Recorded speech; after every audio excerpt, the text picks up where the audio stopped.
జీవితం అనే ప్లాట్ఫామ్ మీదకు ఎన్నో రైళ్లు వస్తుంటాయి పోతుంటాయి. ఎవరెవరో దిగుతుంటారు, ఎందరెందరో ఎక్కుతుంటారు. ఈ ఎర్ర చొక్కా కాకి నెక్కరేసుకున్న వీళ్ళు మాత్రం అందరి బరువులు మోస్తుంటారు. గమ్యం కోసం పరిగెత్తే వీళ్ళ బరువులు మోసినా వీళ్ళకి దొరికేది మాత్రం ఆ పూట పట్టడన్నం మాత్రమే. ఒక్క మాటలో చెప్పాలంటే వీళ్ళకి పేర్లుండవు, కేవలం నంబర్లు మాత్రమే. సరే, రైల్వే కూలీల జీవితం ఎలా ఉంటుందో ఒకరోజు వాళ్ళ దినచర్య చూస్తే చాలు మనకు పూర్తిగా అర్థమైపోతుంది. మన ఆలోచనలు పట్టాలు తప్పుతాయి. బతుకెంత బరువైందో హృదయం ద్రవించిపోతుంది.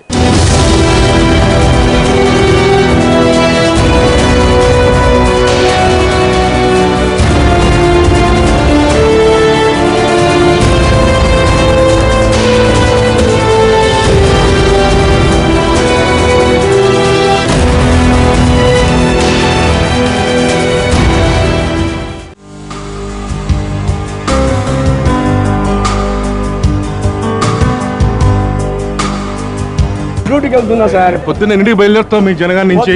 8 అయితే సార్. 8 అవుతుంది. అంటే వంట గింట చేయటం అంతా ఎట్లా పరిస్థితి? రా, ఎట్లా భోజనం ఎవడు ఉంటుందిరా? ఇక్కడే అంటే ఇంటి దగ్గరికి వస్తాం. జనగాంలో అక్కడే కూతుళ్ళు కూడా అక్కడే ఉంటారు. అక్కడే ఉంటారు. అక్కడ నుంచి ఇంటి దగ్గరికి వెళ్ళి టిఫిన్ కట్టుకొని వస్తాం సార్.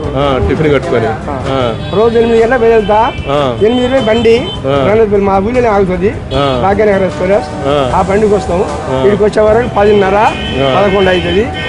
ఆ టిఫిన్ పెట్టలో పెట్టి బట్టలు వేసుకొని ఇక్కడికి వచ్చి మా ఊళ్ళో అందరి చేతులు కలిపి ఆఫీ తీసుకొని అప్పుడు పని మొదలు పెట్టుకున్నాం సార్. ఇప్పుడు 12 డ్యూటీ ఎక్కితే మళ్ళీ ఎప్పటిదాకా మీ డ్యూటీ? మాది 24 గంటలు సార్. 11 గంటలకు ఎక్కినాము, రేపు 11 గంటలకు దిగాలి యాక్చువల్గా డ్యూటీగా. డ్యూటీలు నువ్వే మేమే ఆదిరి వేసుకోవాలి సార్. మేమే ఆదిరి వేసుకొని ఎక్కడ అక్కడ పంపుకుంటా, ఎక్కడ పని చెప్పుకుంటా, కొట్లాడకుండా వాళ్ళు దవలం పెట్టుకోకుండా, పంచాయతీ పెట్టుకోకుండా మంచిగా పని చేపిస్తాం. ఎన్ని సంవత్సరాల నుంచి ఉన్నావు సార్? నేను ఇప్పుడు 82 సార్. నాది 82. 82 నుంచి. అప్పుడు నీ ఏజ్ ఎంత? నాది అప్పుడు 32. కుర్రోడే 32. అప్పటికి పెళ్లి అయిపోయిందా? అంటే ఇందులోకి ఎందుకు వద్దాం అనుకున్నావు ఈ ఫీల్డ్? మా నాయన ఎప్పుడు సంపాదించుండు అప్పుడు ఎప్పుడు సంపాదించండు. మా నాయన పిల్ల పూడగొట్టుకోవద్దు అని చేసే పనులు ఏం లేవు కదా అక్కడ. పరిస్థితి ఇట్లా ఉన్నది. ఏది కొనపోయినా కానీ మంట మండుతుంది. ఈ రోజులలో 100 రూపాయలు జోలేసుకుని 16 పోతే కూరగాయలు వస్తలేవు. మరి ఏదో కష్టపడలే కదా సార్. ఇప్పుడు నీ వయసు ఎంత? నా 52 సార్. 52 సంవత్సరాలు. అంటే 30 సంవత్సరాలు దగ్గర అయిపోయింది దగ్గర ఈ ఫీల్డ్ లో. అచ్చా, 30 సంవత్సరాల నుంచి ఇంత బాగా కష్టపడి చేస్తున్నావు కదా శైలు. ఎప్పుడు ఇక చాలే ఇంకెందుకు వేరే దాంట్లోకి వెళ్ళిపోదాం అని అట్లా అనిపించలేదు? లేదు సార్, ఏదో ఒకటి పని దొరికింది కాబట్టి పని చేసుకునే జీవితం కాపాడుకున్నది గొప్పతనం. మనం 4 ఆశలు పెట్టుకునే వాళ్ళకు అది దొరకపోవడం అట్లా ఎందుకు ఉన్నది కదా మనకు. సార్ ఇదే భగవంతుడు. ఒకసారి వెళ్ళి మనం మిత్రులందరినీ పరిచయం చేస్తావా? చేస్తాం, అందరం కలుసుకోవాలి. నాకు కూడా మీలాగా చేయాలని ఉంది. మీ దినచర్య రోజు ఎలా ఉంటుంది, మీరు ఎలా కష్టపడతారు అవన్నీ ఒకసారి నాకు కూడా మీరు చూపించాలి. అందరు తెలియాలి ఆంధ్రప్రదేశ్ లో చలో వెళ్దాం పదండి. రైట్.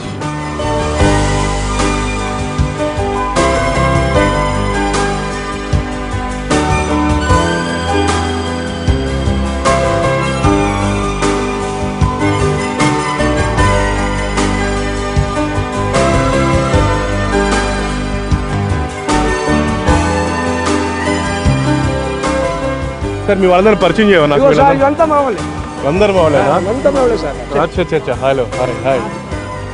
అందరికి పెద్ద దిక్క బాగా చూసుకుంటాడా? నన్ను కూడా మీలో ఒక ఫ్యామిలీ మెంబర్ గా తీసుకోవాలి.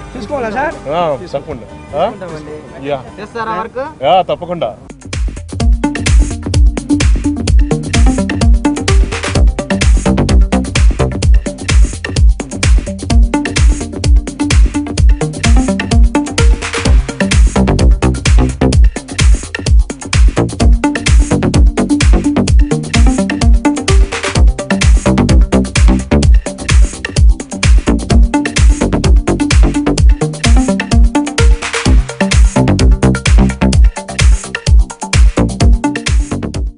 సాయిల్ గారి మొత్తం టీంలో అందరికీ జనరల్గా ఎట్లా ఉంటుంది? వీళ్ళ పేర్లు పెట్టి పిలవకుండా జనరల్గా ఒకళ్ళనొకళ్ళు అందరితో పిలుచుకుంటారని చెప్పి అంటారు. అందరి నంబర్లు అట్లా పిలుచుకుంటారా సార్? పేర్లు అంటే ఇప్పుడు పిలిస్తే సపోర్ట్. రేపు మల్లేష్ అనుకో, మల్లేష్ అంటే వినవాడు ఇగో ఇట్లా మా టోకన్ నంబర్ పెట్టుకొని ఈ నంబర్ పెట్టే పిలుస్తాం మేము. 373, 271, 367, 366, 324, 225, 270, 372. 323, 399, 223 ఈ ప్రకారంగా వీళ్ళు ఒకరినొకరు పిలుచుకుంటూ ఉంటారు అనమాట. సో మనకు కావాల్సింది పేరు ఇందులో 420 నెంబర్ వరకు వచ్చి ఉంటుంది అసలు లేదా? ఒక్క నెంబర్ కావాలని తీసేసారా? ఎందుకంటే స్టేజ్ ఇక్కడ పిలిచి 420 ఇంకా ఏదో అనుకుంటారు కదా అందుకని. ఓకే సార్, ఎట్లా మీరు ఒకళ్ళొకళ్ళు ఎట్లా పిలుచుకుంటారు? ఏమన్నా సపోజ్ గిరాకీ వచ్చింది అనుకోండి, ఎట్లా ఉంటుంది? సీరియల్ కార్లు వస్తుండే, సీరియల్ వస్తుంటే 123 ఒక కార్లో వెళ్ళిపో, 299 ఒక కార్లో వెళ్ళిపో, 2 నెంబర్ ఒక కార్లో వెళ్ళిపో, 139 ఒక కార్లో వెళ్ళిపో అని సీరియల్ కార్లు వస్తుంటే పంపిస్తాం. ఎవరైతే కూలీ అయితే కావాలనుకుంటారో వాళ్ళు ఎత్తుకపోతారు, ఎత్తుకోలేని వాళ్ళు మళ్ళీ రిటర్న్ వస్తారు. ఇక్కడికి పోలేదు అన్నయ్య అని చెప్పేస్తారు. పోలేదన్నాక మళ్ళీ సీరియల్ ప్రకారంగా అతనే పోతాడు, పోయేదానిక మళ్ళీ అతనే అవకాశం వచ్చేంత వరకు ఇంకా ఛాన్స్ రాదు. ఇంకా చేస్తారు వాళ్ళు సీరియల్ కూలీ. ప్యాసింజర్ 5-10 ఇస్తున్నాడు అనుకో, ప్యాసింజర్ ఇప్పుడు నెంబర్ తోలినాం, సీరియల్ నెంబర్ తోలిచ్చినాం, ప్యాసింజర్ ఒక 10-20 రూపాయలు ఇచ్చినా కానీ నెంబర్ పోయినట్టే పోయినది. ఇంకా రిటర్న్ వచ్చి మళ్ళీ నెంబర్ తీసుకొని హక్కు ఉండదు. కింద 20 మంది ఉన్నాం మేము ఉట్టిగా, ఆయన కూలి ఎక్కువ అడిగి మళ్ళీ తక్కువ తీసుకుంటే మేము ఒప్పుకోం సార్. ఇక నెంబర్ బంద్ పెట్టి ఫైన్ వేస్తాం. ఆయనకు కూలి కావాలంటే వెళ్ళిపోవాలి అంతే, ఆయన మళ్ళీ రిటర్న్ రానికి ఛాన్స్ లేదు. కష్టంగా ఎత్తుకొని వెళ్ళాలి సార్. మళ్ళీ ఇక్కడ అతను కూలి పెట్టని ఏడలో మళ్ళీ రిటర్న్ వచ్చి అతని సీరియల్ మళ్ళీ సీరియల్ ఇస్తాము. అక్కడ బేరం కుదర వెనక్కి వచ్చేస్తే బేరం కుదర ఇవ్వరు ఆయనకు, పక్కకు ఉండాలి అంతే. సీరియల్ సిరీస్ అంతా అయిపోయిన తర్వాత మళ్ళీ అప్పుడు అక్కడ రావాలి. అలా వస్తుంది అసలు రొటేషన్ ఎట్లా పడుతుంది. సో ఇప్పుడు మిమ్మల్ని ఎవరన్నా ఏ కూలి ఇక్కడ రా అనిపిస్తారు కదా, అలా పిలిచినప్పుడు కొంచెం బాధగా అనిపిస్తుంది కదా. చాలా వరకు అట్లా పిలవడం లేదు. ఇప్పుడు ఏమైనా మేస్త్రి తీసుకోవాలి ఎవరో ఒకరు సార్ అంతా నూట్లకు ఒకరు ఉంటారు కదా, అంత వెళ్తే కామన్గా మారిపోయింది ఇప్పుడు. అట్లాంటి డిమాండ్ అయితే ఏం లేదు. ప్యాసింజర్లు కూడా మంచిగానే ఇల్లు ఇస్తారు మనకు. లూధియానా అంటే ఎట్లా పోవాలి? లూధియానా పోవాలంటే బండి డైరెక్ట్ లేదు, ఇక్కడ నుండి 5:45 ఉంది బండి, 10 నెంబర్ వస్తుంది ఏపీ సంపత్ కాంత్. మీరు ఢిల్లీలో మారాల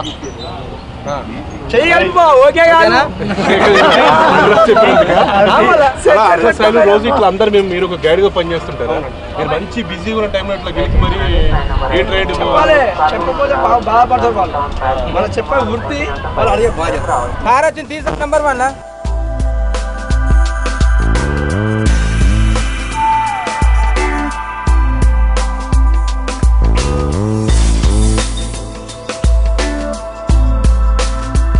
కూలి.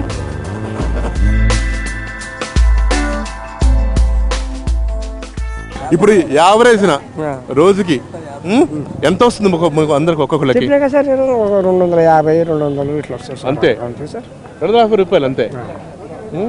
అంటే ఇది మరి పెళ్ళైన వాళ్ళకి పెళ్లి కాని వాళ్ళకి ఇదంతా ఎట్లా సెట్ సరిపోతుంది? ఎట్లా అంటే మరి కష్టపడాలి, పోషించుకోరు ఆడపిల్లలు సార్. అట్లా అనుకుంటే మరి ఏమి బతాడు సార్. ఇప్పుడు ఎంత వస్తుంది యావరేజ్? అంతే సార్, 300-250 అంత వస్తుంది. ఆయన సాయిల్ మీకు చుట్టం అవుతాడా? లేదండి, ఏం లేదు. సరే ఇప్పుడు మీరు ఎట్లా మీకు వచ్చే 250 అంటే మీకు ఎట్లా సరిపోతుంది? ఏం చేస్తావు? 250 రూపాయలు నువ్వు ఏం చేస్తావు? ఇంట్లో వచ్చేస్తానండి, ఇంట్లో వచ్చేస్తాం మమ్మీ మొత్తం. ఏం బయట పార్టీలు గిట్టీలు ఫ్రెండ్స్ ఏమన్నా ఫీల్ అవుతారేమో అని చెప్తాడేమో, అంటారేమో. లేకపోతే మీ పెద్ద అంటారని చెప్పి అబద్ధం చెప్తున్నారు. అలా ఏం లేదు, ఇచ్చేసి మళ్ళీ ఇంట్లో నుండి నేనే చేతి ఖర్చుకి ఆడుకుంటాను. 20-50 రూపీస్ అలా ఆడుకుంటాను రోజుకినా? రోజుకి. నువ్వు ఎట్లా ఖర్చు పెట్టుకుంటావు? అది నేను ఖర్చు పెట్టడం అంటే ఏముండదు, టీలకు ఫ్రెండ్స్తో అంతే, అంతకు ఎక్కువ మించి ఉండదు. మళ్ళీ నెక్స్ట్ డే డ్యూటీకి వస్తాను కాబట్టి సిగరెట్ తాగవా? అలాంటి హ్యాబిట్స్ లేవండి.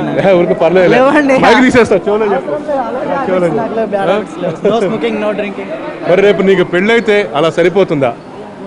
అలా సరిపోతుందా అంటే అడ్జస్ట్ చేసుకోవాలి, తప్పదు కదా అండి, తప్పదు కదా. మరి అలాంటప్పుడు ఈ ప్రొఫెషన్ కాకుండా నువ్వు వేరే ఎందుకు చేసుకోవడానికి ఇంట్రెస్ట్ చూపించట్లేదు? మా ఫాదర్ది నాకు వచ్చేసింది, మా ఫాదర్ ఓల్డ్ ఏజ్ అయిపోయింది. నువ్వేం మిత్రమా? ఎక్కడి నుంచి వస్తావు? జనగా నుంచి వస్తావా? ఇట్లా ఎంతమంది ఉన్నారు మీరు యాక్చువల్గా? ఈ డబ్బులతో నీ వచ్చే డబ్బులతోనే ఇప్పుడు ఫ్యామిలీ నడవాలా ఇప్పుడు? మరి ఎట్లా సరిపోతుందా? సరిపోతుంది అంటే మీ ఖర్చులు స్లోగా మీ ఖర్చులు అన్నీ ఎట్లా చేసుకుంటూ వస్తావు?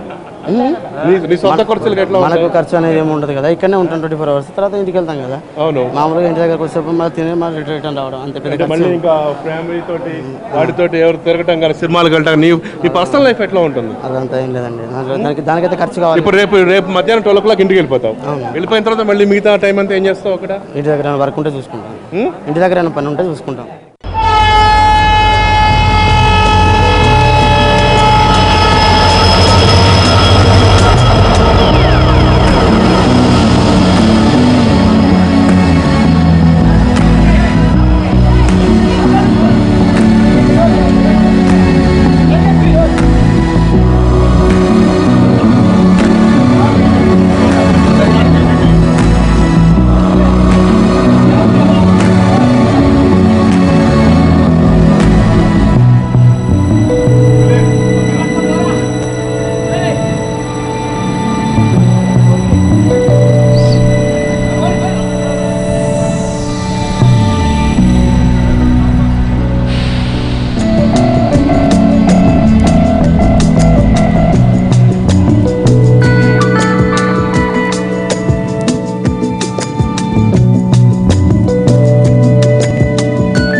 ఇప్పుడు మీరు గిరాకీ మాట్లాడారు కదా, ఇది మీ ఇద్దరికి వస్తుందా, ఒకరికి వస్తుందా, మీ ఒక్కరికి వస్తుందా? అందరం పని చేసుకుంటాం సార్. అట్లా ఉంటుంది మరి ఓలుకోలు పని చేసుకోవాలి కదా, అందరు కలిసి మొత్తం పోగేసుకొని షేర్ చేసుకుంటారా?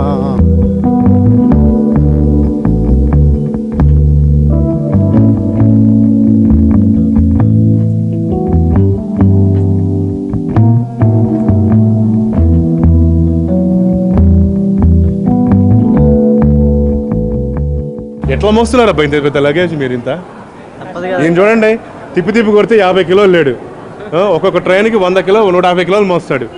అదే 24 గంటల్లో ఎన్ని ట్రైన్స్ క్యాచ్ చేస్తారు? ఎట్లా? 20 ట్రైన్స్. ఇప్పుడు వచ్చేదేమో సమ్మర్, ఇంకా ఈ సమ్మర్లో మీకు ఇంకా నరకం కనబడుతుందిగా.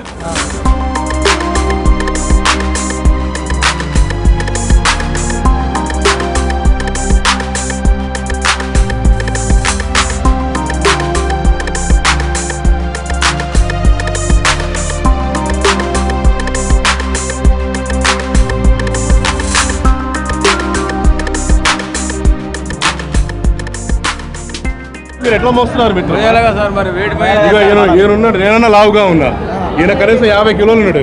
50 కిలోలు ఉండరు, మీరు 100 కిలోలు వెయిట్ మోస్తున్నారు కదా. మరి ఇంత వెయిట్ మోసినందుకు మీకు ఎంత గిట్టుబాటు? ఒక్కదాన్ని తీసుకెళ్ళేందుకు ఎంత వస్తుంది మీకు? 20-35 అట్లా సార్, 40 రూపీస్. ఇలా తీసుకెళ్ళకపోయినా 35 రూపీస్. ఇంకా పైన వేరే పెద్ద లగేజ్ ఉంటాయి, దానికి ట్రాలీ తీసుకొచ్చేస్తాం సార్. నాకు అప్పుడు అలుపు వచ్చేస్తుంది కదప్పా, మీరైతే బాగా. ఒకటే సూట్ కేసు అన్నయ్య, 3 సూట్ కేసులు, ఇక్కడ ఒక బ్యాగ్ అక్కడ ఒక బ్యాగ్ వేసుకొని మెట్లు ఎక్కుతుంటే తెలుస్తుంది ఆ బాధ అనేది. కానీ దీనివల్ల బాగా మోకాళ్ళ నొప్పులు బాగా వస్తాయి కదా. మీరు 70 kgs ఉన్నా, పైన లగేజ్ 70 kgs ఉన్నా, మొత్తం 140 kgs మోసినట్టే మన పర్సనాలిటీ మీద. అంతేనా? ఈ పని చేస్తే 60 years, బయట అయితే 60 years పని చేయగలుగుతాడు, ఇంట్లో ఒక 25-30 years పని చేయగలుగుతాడు. మోకాళ్ళు కీళ్ళు అరిగిపోతాయి ఖచ్చితంగా. ఆ తర్వాత పని చేయలేము, మనిషి బాగానే ఉంటాడు. వెయిటే మోకాల మీద పడుతుంది, వెయిట్ అంతా మన బాడీ వెయిట్ సామాన్ వెయిట్ మోకాల మీద పడుతుంది. సరే, మీరు ఎక్కడ వర్క్ చేస్తున్నారు? నేను ముంబైలో వర్క్ చేస్తున్నాను సార్. ఏ డిపార్ట్మెంట్ సార్? నాది ఫార్మస్యూటికల్ కంపెనీ. ఓకే, అంటే మందులు చేస్తాం, మెడిసిన్స్ చేస్తాం. మ్యానుఫ్యాక్చరింగ్. అవును. Okay okay sir. మేడం, దీనికి సంబంధించి మీరు ఇప్పుడు లగేజ్ మీరు ఎంతకు మాట్లాడారు సార్? ఫస్ట్ ప్లాట్ఫామ్ నుంచి సెకండ్ ప్లాట్ఫామ్ తీసుకొచ్చారు కదా. అవును. వాళ్ళకి ఎంత ఇస్తానని చెప్పారు? అతను యాక్చువల్లీ వాళ్ళు అడిగింది నేను ఏం అడగలేదు, అంతే ఇచ్చేస్తానని చెప్పాను. ఓహో, వెరీ నైస్. మీకు తక్కువగా దొరుకుతారేమో కదా జనరల్గా. ఇక్కడ మీకు ఇక్కడ పోర్టర్లు బొంబే కన్నా ఎక్కువ మంచి వాళ్ళు, ఎక్కువ కోఆపరేటివ్గా ఉంటారు. అది బ్రహ్మాండంగా అదరగొట్టేస్తున్నారు మొత్తం. బాంబే కంటే మన తెలుగు పోర్టల్, మన రైల్వే కూలనలు అన్నాం సార్. దేర్ నాట్ పోర్టర్స్ అనొచ్చు. సో బాంబేలో వాళ్ళు ఎట్లా ఉంటారు సార్? వాళ్ళు కొంచెం అంటే నేను చూస్తుందంటే ఎక్కువ రఫ్గా ఉంటారు, ఎక్కువ మోసం చేయడానికి ట్రై చేస్తారు.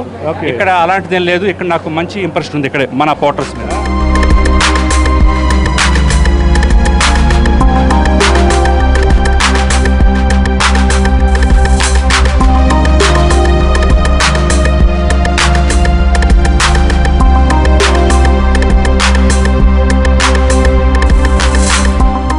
ఎలా ఉంది సార్ మన పోర్టర్స్ ట్రీట్మెంట్, మీతో మాట్లాడిన విధానం ఇదంతా ఎట్లా ఉంది? ఆఫీస్ పని మీద చాలా తిరుగుతుంటాను, అంటే ఏడాదికి ఒకసారి ఇటు పక్క వస్తుంటాను అనమాట ఫ్యామిలీ చూడడానికి.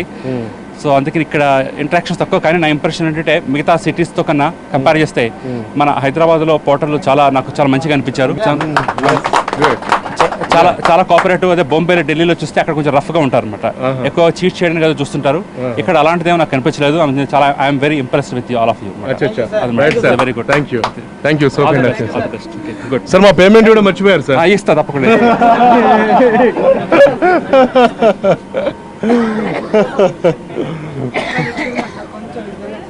Thank you sir. Thank you sir. Thank you very much sir.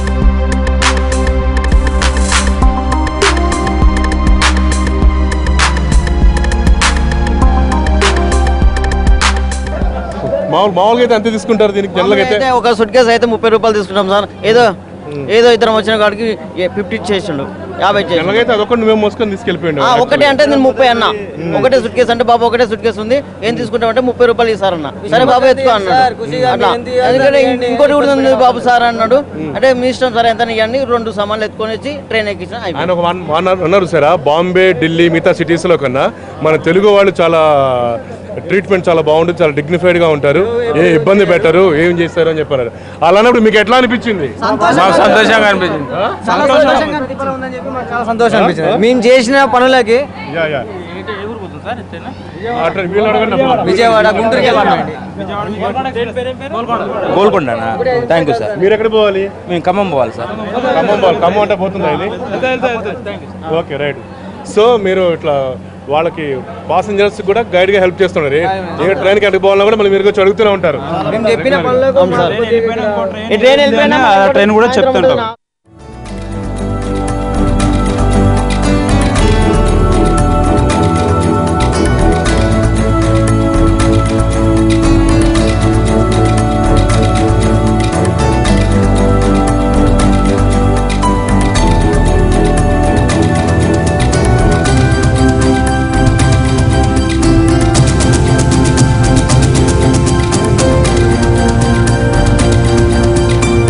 So ఇదనమాట మీ రెస్ట్ రూమ్.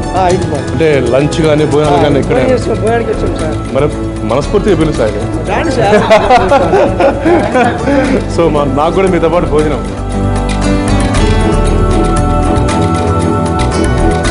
అందరు ఏం తెచ్చుకుంటారు? జనరల్గా అందరు షేర్ చేసుకుని ఉంటారా కంప్లీట్గా? ఆహా, సూపర్, బాగుంది.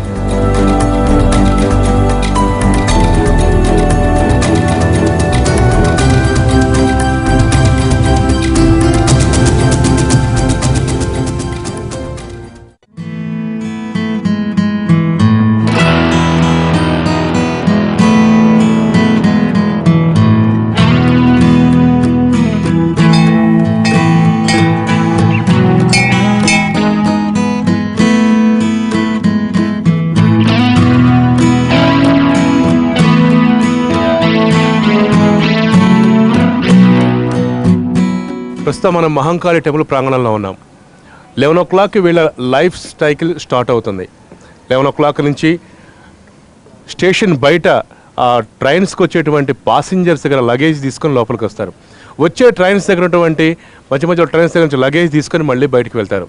ఇప్పుడు కొంచెం లంచ్ బ్రేక్, రిలాక్స్ అవుతారు. వీళ్ళకి మహంకాళి టెంపుల్ ఇది వీళ్ళకి అడ్డా. పొద్దున ఇక్కడికి వస్తారు, అమ్మకు నమస్కారం చేసుకుంటారు. రోజు మా కూలి చాలా నిండుగా ఉండాలమ్మా అని చెప్పి కాళ్ళకి దండం పెట్టుకుంటారు, ఆమెకి కుంకుమ పెట్టుకుంటారు, మళ్ళీ వెళ్తారు.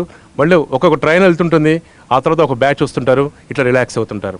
దీని తర్వాత మళ్ళీ రేపు ఇంకో బ్యాచ్ రేపు మధ్యాహ్నం 12 o'clock వచ్చేంత వరకు వీళ్ళ సైకిల్ 24 గంటలు ఇట్లా కొనసాగుతూనే ఉంటుంది. ప్రస్తుతం పెద్ద ఆయన సాయిల్ కూడా మనతో ఉన్నారు. సాయిల్ పొద్దున్న నుంచి ఆయనతో మనం ఫాలో అవుతూ వస్తున్నాం. సాయిల్ వాళ్ళ బ్యాచ్ మొత్తం ఈ టీంకి పెద్ద ఆయనే. మళ్ళీ ఆయనతో ఒకసారి మనం అనుభవాలు పంచుకుందాం, అసలు ఏమేం చెప్తారు. సాయిల్ గారు, మళ్ళీ మధ్యాహ్నం అయిపోయింది, మళ్ళీ ఇప్పుడు 4 ట్రైన్స్ తీసుకెళ్లారు, చూపించారు.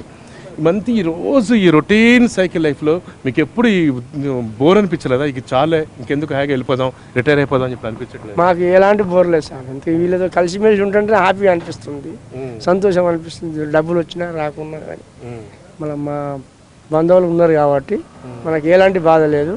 వీళ్ళతో హాయిగా ఉంటే బాగుంటుంది అన్నాడు. ఇంకోటి ఆలోచన నాకు ఇంకా ఉన్నది. ఇంకా ఒంట్లో బలం ఉన్నంత వరకు ఇంకా ప్లాట్ఫామ్ వస్తూనే ఉంటారు. వస్తూనే ఉంటాం సార్. అందరికి పెద్ద ఆయనగా ఉండాలనుకుంటున్నారు. మీ చేతుల మీదుగా ఎంతమందికి ఇక్కడ ఈ వృత్తి నేర్పించారు మీరు? మేము నేర్పిస్తుంది సార్.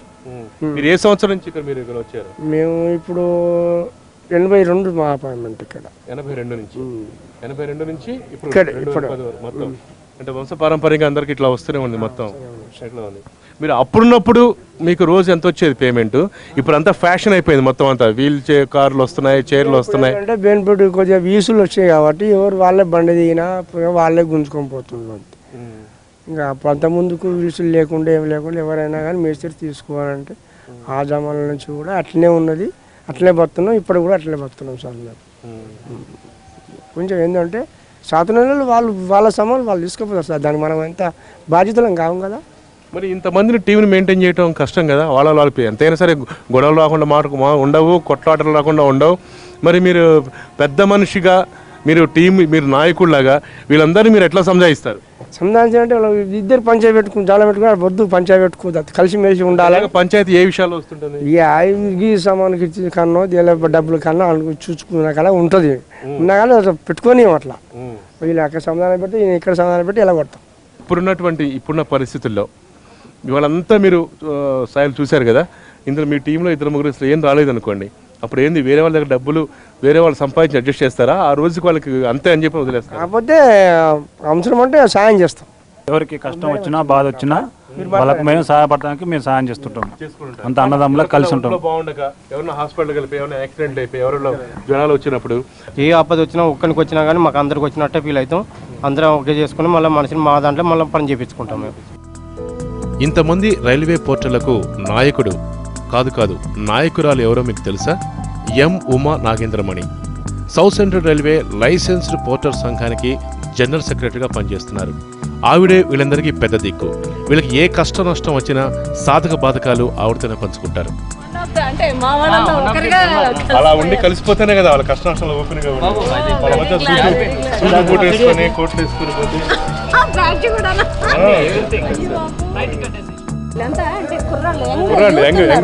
చదువుకున్న పిల్లలు ఉన్నారు, 10th క్లాస్ చదివిన వాళ్ళు ఉన్నారు, ఇంటర్మీడియట్ చదివిన పిల్లలు ఉన్నారు, చాలా ఎడ్యుకేటెడ్ చాలా మంది ఉన్నారు. అంటే నెక్స్ట్ జనరేషన్ కూడా చాలా ప్లాన్ గా డిసిప్లిన్ గా మీరు ముందే ఇప్పటి నుంచే సాయిల్ గారు తరం అయిపోయిన తర్వాత నెక్స్ట్ తరాన్ని కూడా మీరు తీసుకొని వస్తున్నారు. తర్వాత వీళ్ళకి అదే కాకుండా వీళ్ళ కుటుంబం వెల్ఫేర్, వీళ్ళ వెల్ఫేర్ అంటే వీళ్ళు సంపాదించే సంపాదన. ఇప్పుడు మీకు తెలుసు ఇన్ఫార్మల్ వర్కర్స్ కి ఇవాళ పని చేసే వయసులో ఉన్నప్పుడు they can work, they can earn. But what about అంటే ఓల్డ్ ఏజ్ లో వీళ్ళ బ్రతుకులు ఎలా కొనసాగిస్తారనే ఉద్దేశంతో మేము వీళ్ళకి క్వాలిటీ ఆఫ్ లైఫ్ మీద central board of workers education వాళ్ళకి ఒక క్లాసులు కండక్ట్ చేయడం జరిగింది. ఫ్యామిలీస్ని కూడా ఇన్వాల్వ్ చేస్తూ వాళ్ళ వచ్చే ఆదాయంలో ఎలా పొదుపు చేసుకోవాలి, పిల్లల్ని చైల్డ్ లేబర్గా ఉంచకుండా వాళ్ళని చదివించడం, వాళ్ళ కుటుంబాలను ఎలా. కొంతమంది నెక్స్ట్ ఇది మా తరతరాల నుంచి వస్తుంది, సో మా నెక్స్ట్ జనరేషన్ కూడా తీసుకొచ్చి చేస్తాం, మేము అట్లానే వచ్చాం అని కూడా నిజంగా మీరందరూ అట్లానే వచ్చారు చాలా వరకు. కానీ అలా కాదు, అలా తీసుకొద్దాం అనుకుంటున్నారు ఈసారి. వాళ్ళ అభిప్రాయం కూడా తెలుసుకుందాం. చెప్పండి, మీ నెక్స్ట్ తర్వాత మీ పిల్లలు కూడా ఇట్లా తీసుకొద్దాం అనుకుంటున్నా పెద్ద? మా పిల్లలు కూడా మా పండే చేర్పిద్దామని అనుకుంటున్నాను. అది ఓకే. ఇందులో మళ్ళీ ఈ వృత్తిలో తీసుకొద్దాం అనుకుంటున్నారా? అంటే మీ వృత్తి తప్పని చెప్పి నేను అనట్లేదు.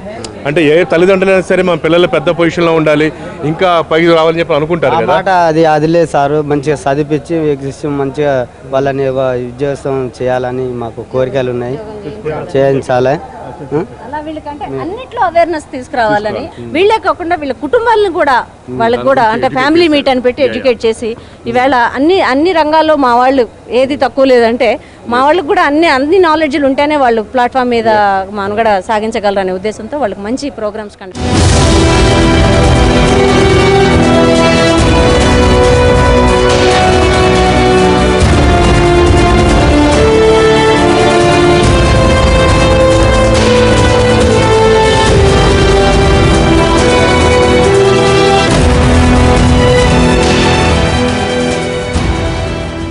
ప్రయాణికుల్ని దేవుళ్ళుగా భావించేటువంటి వీరి జీవితంలో అదృష్టం, ఐశ్వర్యం ఎప్పుడూ రెండు కలవను పట్టాలి. శ్రమ, ఆకలి, నమ్మకం, దరిద్రం వీటితోనే వీళ్ళ చట్టపట్టాలు. ఓ రకంగా చెప్పాలంటే వీరిది ఒక వసుధైక కుటుంబం లాంటిది. వీళ్ళ దగ్గర ఎలాంటి ప్రత్యేక భేదభావాలు ఉండవు. అన్నది కలిసే తిరుగుతారు, అన్ని కలిసిమెలిసే జీవిస్తారు. అన్ని ప్రాంతాల వారి బలువుల్ని ఏ ప్రత్యేక భావన లేకుండా మోస్తారు. అంతేకాదు జీవితం అనే చిన్న ప్రయాణంలో రైల్వే కూలీల జీవన సరళి కిటికీలో నుంచి కదిలిపోయే ప్రకృతి దృశ్యం కాదు, మన మధ్య రగులుతున్నటువంటి వికృత వాస్తవం. ఇది జీవితం.